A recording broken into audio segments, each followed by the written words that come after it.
faut bien avoir en tête aussi que le Mali, c'est pas seulement la pauvreté, la sécheresse, la famine, etc. C'est aussi un monde de culture.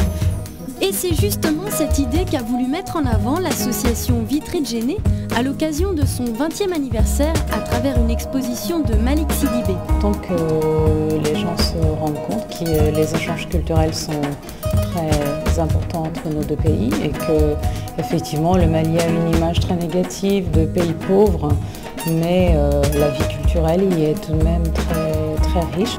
Tout récemment récompensé du Lion d'Or à la Biennale de Venise et premier Africain à recevoir le prix Hasselblad, la plus prestigieuse récompense pour un photographe, Malik Sidibé expose désormais dans les plus grands musées du monde et jusqu'au 29 juillet à Vitré.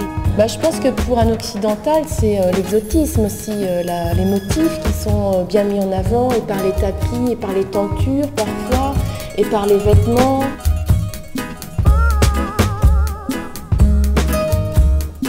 C'est aussi la pose, la posture des gens.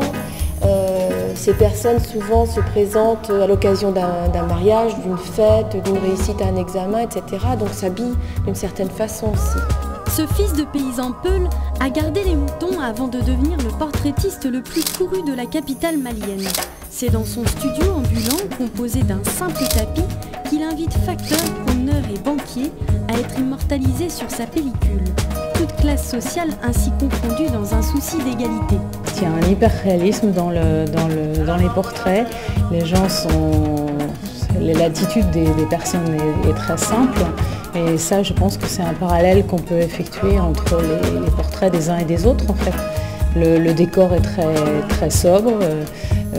Il est le même pour tous et donc il y a une égalité justement entre les Maliens et les Français. Avec Malik Sidibé, il n'y a ni Malien ni Breton, mais des personnes qui acceptent de poser sous le regard plein de gentillesse de ce photographe.